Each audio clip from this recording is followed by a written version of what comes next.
Anna Daniels stood at the altar of a beachfront wedding in a clean white gown, watching the man she loved turn his back on her in front of 200 people. The ocean stretched behind the floral arch. The evening light was golden. Everything looked exactly like the life she had planned. Then Steve James walked away. No tears. No explanation worth believing. Just his gray suit getting smaller as he moved down the white aisle, and the sound of every guest holding their breath at once.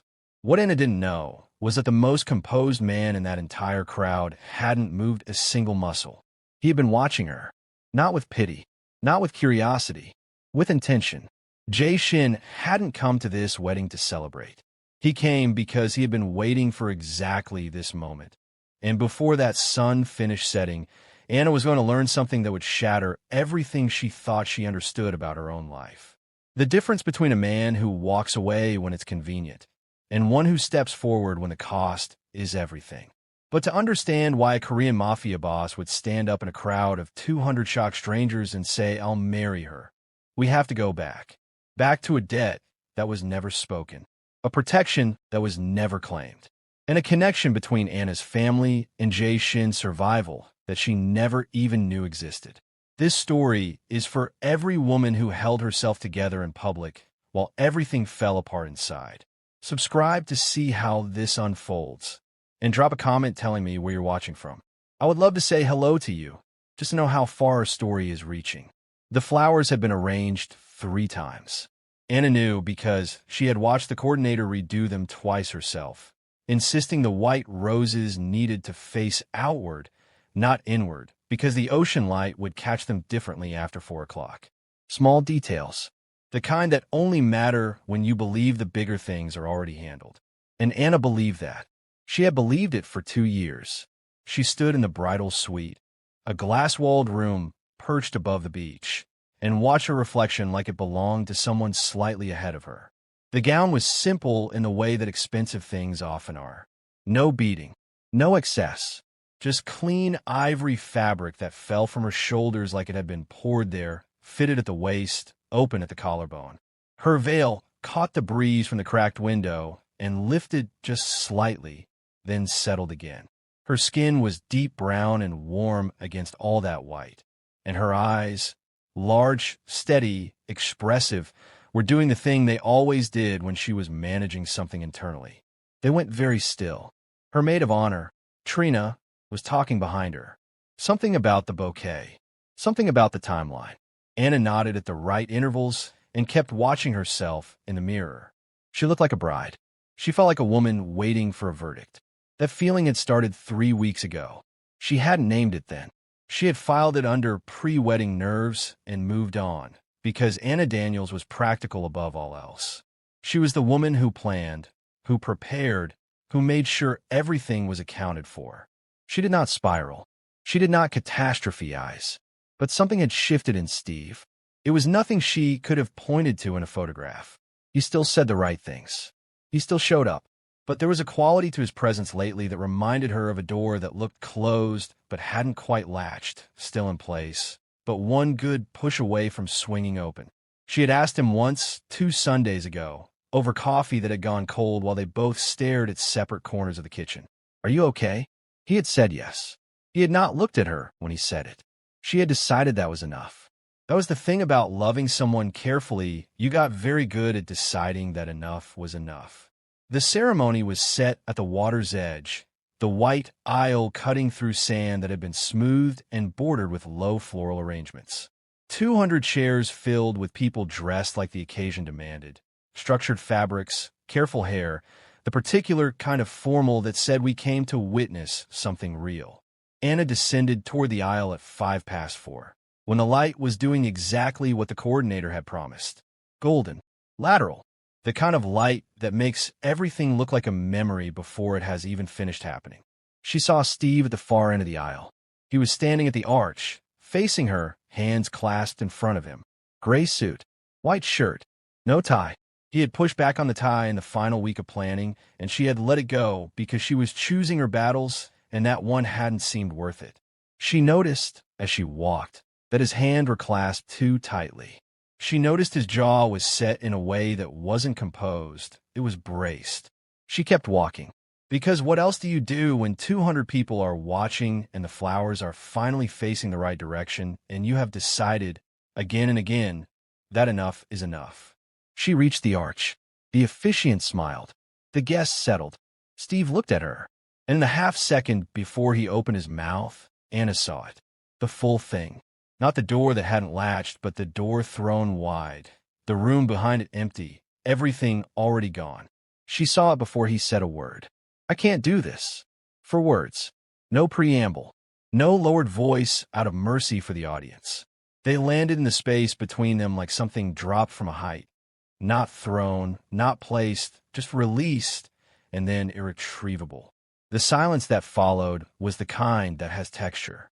Anna could feel it pressing against her eardrums, against the backs of her hands, against the place in her chest where she had been holding something careful and quiet for 2 years. Then the crowd fractured. Gasps first, then whispers moving fast and low, the way fire moves through dry grass. Not loud, but unstoppable. Phones rose. She registered them in her peripheral vision. Small rectangular lights, lifting like a congregation responding to something sacred. Except this wasn't sacred. This was spectacle. And she was standing at the center of it in a gown that suddenly felt too white, too visible, too much like a target. She didn't cry. Not because she wasn't feeling it, but because what happened next moved too fast for grief. Steve didn't just stop. He talked. That was the part no one who wasn't standing where Anna was standing would fully understand later. The leaving she could have survived. The leaving she had already, in some sealed-off part of herself, been preparing for. But he talked. Not to her. To the guests. To the phones. To the air. A stream of words she would never be able to fully reconstruct because her mind, in its mercy, refused to record all of it. Something about incompatibility. Something about things she had hidden. Something about a version of her that bore no resemblance to the woman who had stood in that kitchen 2 Sundays ago, asking if he was okay. She heard fragments. She watched his mouth move. She felt the crowd shifting. Not against her, not yet, but away from certainty into that dangerous middle space where people weren't sure what to believe, and so they waited, and their waiting had weight. Her bouquet was still in her hands. She became aware of that in the way you become aware of small things during large ones. White roses, facing outward, catching the light. She kept holding it, because you hold what you're holding when the ground shifts. That's not weakness. That's the body doing what it knows. Steve finished speaking. He stepped back. Not off the aisle. Not yet, just back, the way you step back from something you just set down. As though he had delivered something and the delivery was now complete, and he was simply waiting for the scene to close. The officiant said nothing. There was nothing in any script for this. Someone in the crowd said Anna's name. She didn't know who. It came from the left side, soft and uncertain, the kind of sound that meant we don't know what to do with you right now. The silence came back, thicker this time, the kind that doesn't just press, it settles. And then, a chair scraped against the platform boards at the back of the seating arrangement. The sound was slow, deliberate, the sound of someone in no hurry, which was exactly what made every head turn. He was already standing by the time she found him in the crowd. Anna didn't know his name yet. She registered him the way you register something that doesn't fit the room. Not because it's out of place, but because it's too in place, like it belonged in a way that precedes the occasion itself. Tall, black suit, tailored close with no room for softness in the cut. No pocket square, no flourish, nothing that announced itself. White shirt, dark tie. His hands were at his sides, not clasped, not fidgeting, just resting, open, like a man with nothing to hide and nothing to prove. His face was still, not stunned still, the way the other faces were. Not politely neutral still, the way faces get when they're performing composure. His stillness was different. It was the stillness of someone who had already decided something and was simply allowing the moment to catch up to the decision.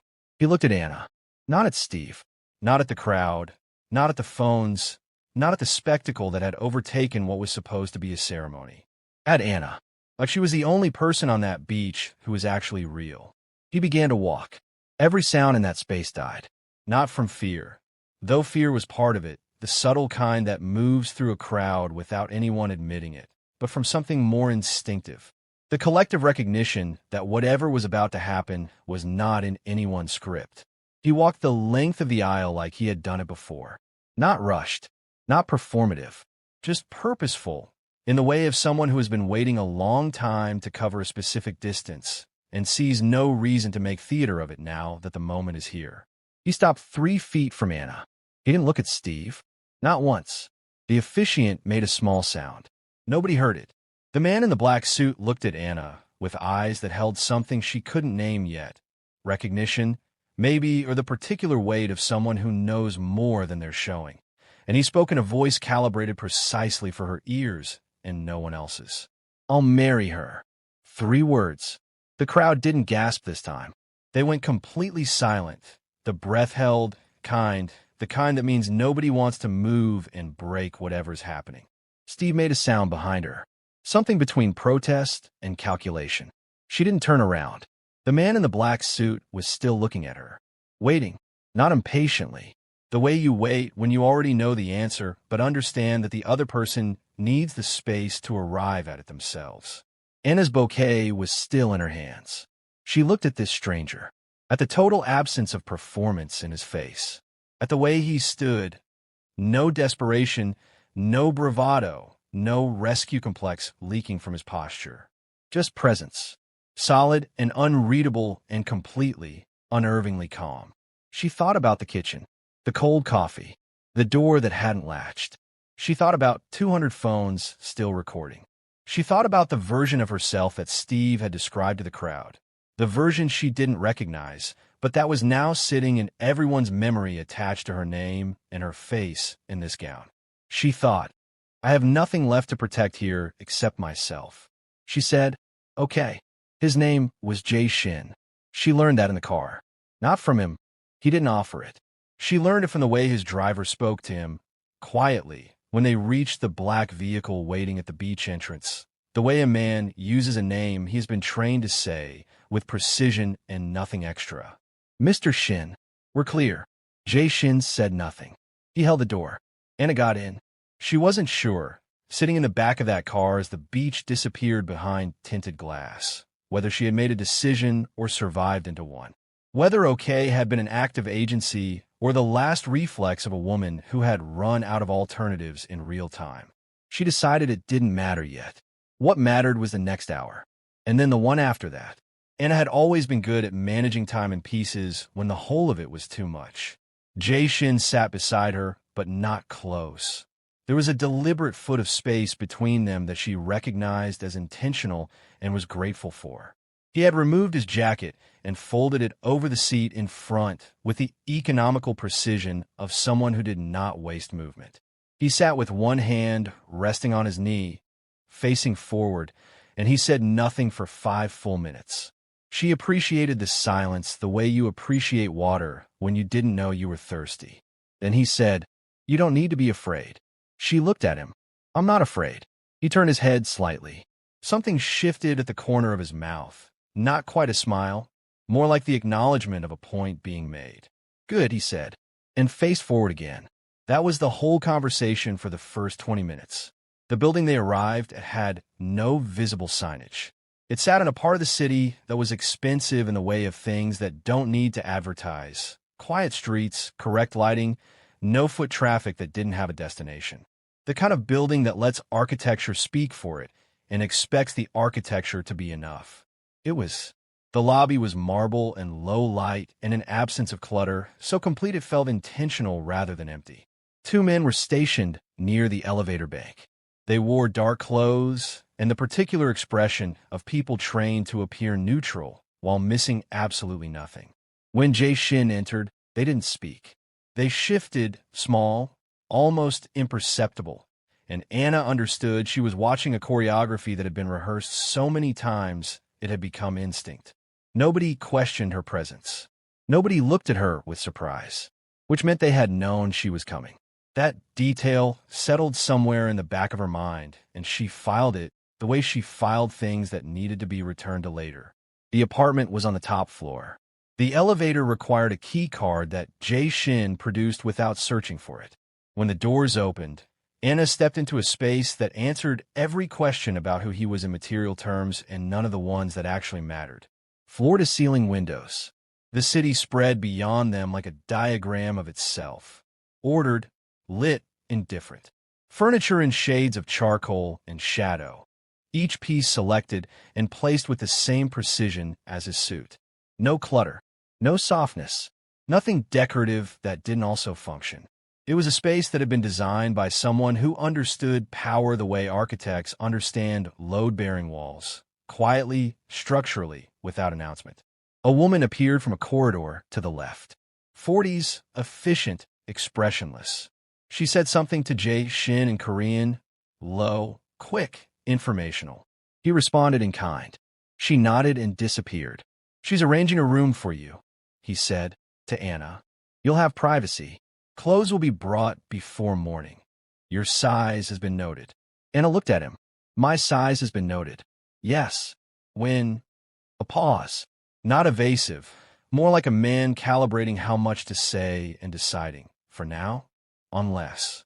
Not recently enough to concern you. She wanted to push on that. She chose instead to look out at the city and let it wait, because it had been a long day, and she had learned a long time ago that some answers were better extracted when the person giving them believed you had stopped looking. A man appeared in the corridor, younger than Jae Shin, sharper in a way that read as edge rather than control, with the energy of someone whose stillness was effort rather than nature. He looked at Anna with a rapid professional assessment of a person trained to evaluate threat and dismissed her from the category in under 2 seconds, which told her something about the kinds of threats he was usually measuring against. He spoke to Jae Shin in English. A name, a time, a location abbreviated. His eyes moved once to Anna and then away, like a camera completing a required pan. Jae Shin said, "Tomorrow." The younger man nodded and left. Anna turned from the window. "Who was that?" "Someone who works for me." "What does he do?" Jae Shin looked at her. "Many things." She understood, in that exchange, the grammar of this world. Direct questions would be met with direct answers that contained no actual information. The language here was lateral. You learned things by watching the space around the words, not the words themselves. She had grown up in a house that required a similar literacy, though she had never named it that until this moment. She filed that recognition too. "I need to know something," she said. He waited. "Why me?" Not a question, the way she delivered it. A statement with a blank she expected him to fill. Jae Shin looked at her for a long moment. The city glowed behind him. His expression did the thing she was beginning to understand was its default. Open enough to not be closed, controlled enough to reveal nothing that hadn't been authorized. "Not tonight," he said. She expected to be frustrated by that. She wasn't entirely, because the way he said it wasn't dismissal. It was deferral, the kind that carries the implicit weight of there is an answer, and you will have it, and this is not the right moment for it. She had spent 2 years accepting deflection, dressed up as communication. She knew the difference now. This was not deflection. She nodded once. He crossed the room and paused at the corridor entrance. "You're safe here," he said without turning back. "Whatever else you're uncertain about, start with that." Then he was gone, and Anna stood alone in a room full of expensive silence, still in her wedding gown, her veil finally, fully displaced, watching a city that had no idea what had just happened to her. Her bouquet was gone.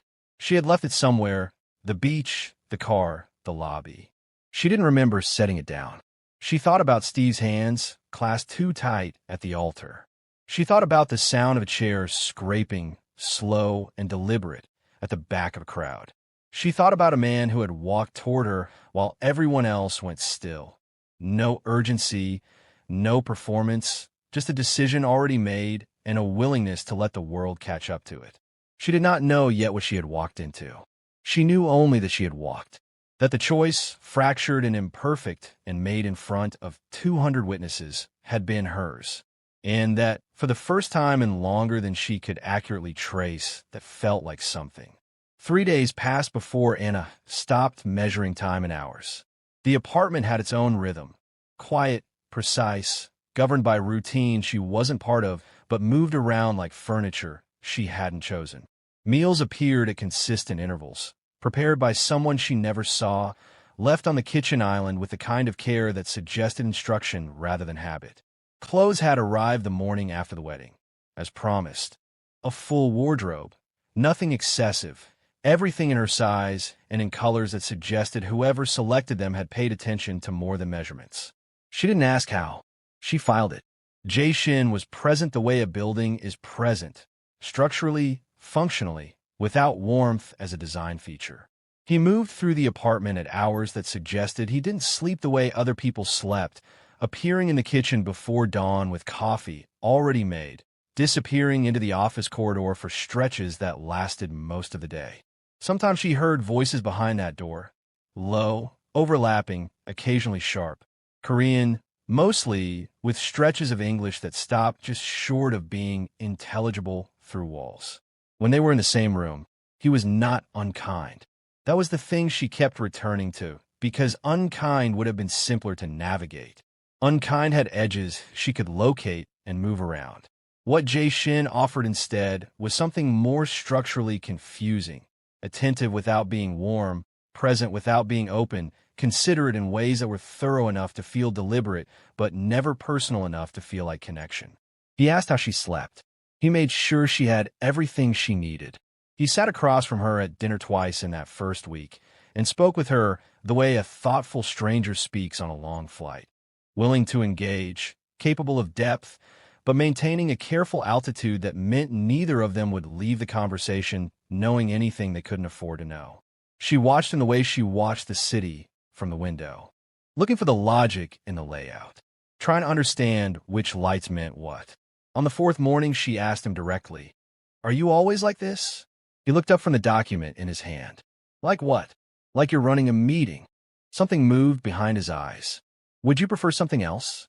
"I'd prefer to understand what I'm living inside." He set the document down. The full weight of his attention settled on her, and she understood, not for the first time, why the people in this building moved around him so carefully. Not because he threatened, but because his attention was total, and total attention from a man like this carried its own gravity. "You're living inside a marriage," he said. "The rest is still being arranged." "By who?" "By what needs to happen next." She held his gaze. "That's not an answer." "No," he agreed. "It isn't." And he picked the document back up, which was somehow more maddening than if he had argued. She left the room before she said something she couldn't retrieve. She found the inconsistencies the way you find most important things. Not by searching, but by paying attention when other people had stopped expecting you to. It started with a phone. Not hers. Hers had been returned to her within the first 24 hours, screen full of notifications she had silenced and mostly left unread. This was a phone she found on the kitchen counter on the sixth day, left there by someone passing through, picked up by someone else before she could look closely. But not before she saw the screen. A name, a number, a prefix she recognized not because she knew it, but because she had seen it before, on a document in Steve's apartment, 2 months before the wedding, that he had closed his laptop over when she walked in and explained away as a work contract. She had believed that too. She stood in the kitchen for a long moment after the phone disappeared. Then she went to the window and looked at the city and started, carefully and methodically, pulling at threads she should have pulled months ago. The timeline was the first thing. Steve had started changing in January. She had marked it as stress. His company had been in a difficult quarter, and he had the hollowed-out look of a man carrying more than he was sharing. She had given him space. She had been patient. She had done all the things she had been taught to do for someone you love who was struggling. But the difficult quarter had resolved by March. She knew because he had told her, over dinner, that things were stabilizing. He had seemed relieved. She had been relieved for him. And then in April, the distance had returned. Different this time. The January version had been exhaustion. The April version was something colder, more deliberate, the door that hadn't latched. She had filed it under pre-wedding nerves. She thought now about what else had happened in April. A conversation she had half heard, standing outside his study. Not the words. She hadn't been able to catch those, but the tone. The particular tone of a man being told something he didn't want to hear, but had already agreed to. Not arguing, not negotiating, receiving. She thought about the wedding coordinator mentioning, the week before the ceremony, that someone had changed the venue insurance details. A small thing. Administrative. The coordinator had flagged it only because the original was missing and she needed it resolved before the day. Steve had handled it. She thought about how Steve had been the one to insist on the beach location. He had researched it, presented it, pushed for it when she had initially preferred something smaller. She had been touched by the enthusiasm. She had read it as investment. She was reading it differently now. She thought about Jae Shin in a black suit in a crowd of 200 people. She thought about his driver's words were clear. She thought about the younger man with the edge-not-control energy appearing on the first night with a name and a time and a location, and Jae Shin saying tomorrow in a tone that meant something had been confirmed rather than arranged. She thought about your size has been noted. She thought about not recently enough to concern you. She went back to the window and looked at the city for a very long time. She found the report on a Thursday. She wasn't looking for it, which was the only reason she found it. She had gone into the office corridor to return a book she had borrowed from the shelf near the entrance. She had done this before, and no one had ever redirected her, and the door at the end of the hall was open, just slightly, and the woman from the first night was inside cross-referencing 2 documents on the desk, and when Anna appeared in the doorframe, she looked up without panic, which was interesting, and then looked to the side, which was more interesting, and then excused herself, which told Anna everything about what was and was not intentional in this apartment. She walked to the desk. The documents were in Korean, mostly, but there were sections in English, names, figures, a corporate structure laid out in the clean hierarchical lines of an organizational chart. At the top of the chart was a name she didn't recognize. Below it, branching outward, were subsidiaries and associates, and then 3 layers down on the far right branch, a box with a company name she did recognize. The name of the company that had bought Steve's firm out of its difficult quarter in February. She stood in the office for a long time, reading what she could read and understanding the shape of what she couldn't. A rival syndicate. That was the phrase that surfaced in one of the English language paragraphs, embedded in a summary that read like a briefing rather than a report. Rival syndicate, acquisition leverage, operational pressure, and then, further down, subject compliant following financial restructuring. The word compliant sat in her chest like a stone. Subject. Steve. She thought about a man receiving instructions he had already agreed to. She thought about a gray suit, slightly disheveled compared to everyone else. A back-turned, body language that was escaping, not leaving. She thought, he didn't choose to walk away. He was managed into it, which didn't make it better, not entirely, but it reorganized the architecture of the past 6 months in a way that changed what was structural and what was merely furniture. Steve hadn't stopped loving her. Steve had been leveraged. He had been a door someone else had pushed open from the outside, and she had stood in the kitchen watching it fail to latch and blamed the hinge. And Jae Shin had known. He had known all of it. She found him in the main room just after 9 that evening. He was standing at the window she usually occupied, which struck her as significant in a way she didn't have language for yet. Jacket off, sleeves folded back to the elbow. The first time she had seen anything approaching informality in how he occupied space. He was looking at the city the way she looked at it, which was to say like someone trying to read the logic in the lights. She didn't build to it. She was too tired for approach angles. The report in the office, she said. I need you to explain it to me. He didn't turn immediately. 1 breath. 2. Then he turned, and his expression was the most unguarded she had seen it. Not open, but the controlled version of it had loosened slightly, the way a carefully made bed looks after someone has sat on the edge. Which part, he said, do you want me to start with? The part where you knew Steve was going to walk away and let it happen anyway. A long pause. Yes. The confirmation without defense hit her harder than denial would have. She had been prepared to argue.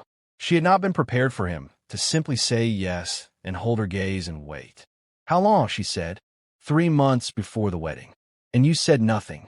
There is nothing to say that wouldn't have required me to explain the rest. The rest, she repeated. Meaning you. meaning whatever war I walked into the middle of when I said okay at that altar.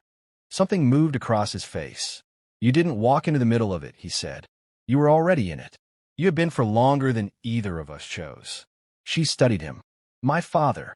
The slight shift. The confirmation he didn't speak aloud. Tell me, she said. He was quiet for a moment in the way of someone who has been carrying something heavy and is deciding, finally, to set it down. Then he moved to the seating area, and she followed, and they sat across from each other the way they had at dinner, except that the altitude was gone. He told her, not everything. She understood, even in the moment, that everything would take longer than one night and required a trust that was still being built. But enough. He told her about a night 11 years ago in a city she had never been to, when a chain of events that began with her father's company providing logistical cover for a network he knew only partially had ended with Jae Shin walking away from something he shouldn't have survived. He told her that her father had never known the full weight of what that shelter had cost or bought. He told her that he had kept track of the family, not intrusively, not possessively, but with the particular attention of someone who understands that a debt exists even when the creditor doesn't know they're owed. He told her that when the rival syndicate began using Steve as leverage, building pressure, creating a public humiliation designed to isolate Jae Shin by eliminating a person they had calculated he would feel obligated to protect, he had made a decision. I could have intervened earlier, he said. Extracted you from a situation quietly before the wedding. But you didn't. No. Why? He looked at her. Because quiet extraction would have left you in a world where you knew something was wrong, but never had the full shape of it. You would have spent years wondering what was real. A beat. I needed you to see the collapse, so that when I told you what built it, you could believe me. Anna sat with that for a long time. The city went on happening outside the glass. You made a decision about my life, she said, without asking me. Yes. That's not protection. That's control. I know the difference, he said. I also know I made a choice that wasn't mine to make. I'm telling you that plainly because you deserve the plain version. She looked at him, at the unguarded edge of a face that was still mostly composed, but no longer entirely, at the hands that were resting open on his knees the way they had been in the crowd when he stood, at the quality of his attention, which was total and present, and she understood now, had been total and present for a long time. She was angry. That was real, and it was hers, and she wasn't going to put it away neatly to spare either of them. But underneath the anger was something she had felt in the car on the first night, standing in this room, in her wedding gown with the city at her back. Something that felt like solid ground. What happens now, she said, to the people who did this? He studied her. That's being handled. I'm not asking for a status update. I'm asking where I stand in it. The long pause. The calibration she was starting to read like a second language. Where do you want to stand? He said. And there it was. The question she hadn't known she was waiting for. Now you'll be kept safe, or leave it to me, or any of the architecture of protection she had been offered without consent since she arrived. A genuine question. The space to answer it herself. She thought about the woman she had been at that altar. Hands trembling just enough. Bouquet held, because you hold what you're holding when the ground shifts. She thought about the woman who had walked into this apartment and started quietly cataloging everything, filing things that needed to be returned to, reading the grammar of a world that hadn't introduced itself by name. She thought, I have been gathering information in the dark. I would like to do it in the light. I want to understand the full shape of it, she said. Not the protected version, the real one. Something settled in Jae Shin's expression. Not satisfaction, something quieter than that. The look of a man who has been waiting to be met somewhere and has finally been met there. Then I'll show you, he said. The shift that followed was not dramatic. That was the thing she would later understand was its own kind of power, that the most significant changes in the architecture of a life don't announce themselves. They happen in the accumulation of small things. A door opened that wasn't open before. A conversation that goes further than the last one. A seat at a table that was previously occupied only by people who didn't explain their decisions. Jae Shin began to explain his decisions. Not all at once. Not with the overwhelm of someone compensating for withheld information. He did it the way he did most things. Measured, deliberate, with the implicit understanding that she was keeping pace, and he was responsible for making sure she had what she needed to do so. She met with the woman from the first night. Her name was Suyin. She ran the household and a considerable portion of the operational logistics, and she had the energy of someone who had been competent for so long that other people's incompetence had become genuinely boring to her. Anna liked her immediately. She began to understand the structure, the rival syndicate, the competing territories, the carefully maintained equilibria that required constant maintenance and occasional, decisive disruption. It was not a world she would have chosen. She was clear-eyed about that. But it was the world she was standing in, and Anna had always been better at working within reality than pretending toward a different one. She asked questions that made Suyin look at her with something approaching approval. She asked questions that made the younger man with the edge. His name was Hyun. She learned, and the edge was in fact effort, just as she had suspected. Look at her with the recalibrated regard of someone updating an assessment in real time. She asked questions that made Jae Shin look at her the way he had from across the ceremony. Steady, total, like she was the only real thing in a constructed scene. Steve called twice. She didn't answer either time. She wasn't ready to speak to him, and she also understood now that her silence was a form of information, and she was choosing what information to release and when. That felt new. That felt like something she had earned. On a Tuesday evening, 3 weeks into what the rest of the world had decided to call a scandal, and she had decided to call a beginning, she was sitting in the office that was becoming also her office, reading a briefing document that Suyin had prepared at her request, when Jae Shin appeared in the doorway. He looked at her the way he had looked at the city from her window, like he was trying to read the logic in the layout. "You don't have to be here," he said. She looked up. "I know. That's not what I mean. I mean you don't owe this. The debt was mine. Whatever you feel compelled to. I'm not here because of compulsion," she said. "And I'm not here because I have nowhere else to go." She set the document down. "I'm here because this is where the truth is. And I would rather be where the truth is, even when it's complicated, than somewhere comfortable and half-informed." He was quiet. "The marriage," she said. "You said it was still being arranged. What does that mean to you?" "It means it can be whatever is useful and appropriate. Whatever you need it to be." "And what do you need it to be?" The pause was different this time. Longer. The quality of it was not calculation. It was something more unguarded, something that belonged to the version of him she was beginning to see behind the composed exterior, the one that had been carrying an 11-year debt and a strategic patience that had finally, after all this time, run out of reasons to hold. "Real," he said, quietly, like the word cost something. Anna looked at him for a long moment. She thought about "I'll marry her." 3 words from the back of a crowd, delivered without performance, in a voice calibrated for her ears only. She thought about "You deserve the plain version." She thought about a genuine question asked in a room full of expensive silence. "Where do you want to stand?" She thought about choosing. "Then we build it like something real," she said, "not from the outside in, not from protection and strategy and managed distance. From the inside." Honestly, he crossed the room. He sat across from her, not at the careful altitude of their early dinners, but close, in the way of someone who has decided that proximity is no longer a risk he's managing, but a choice he's making.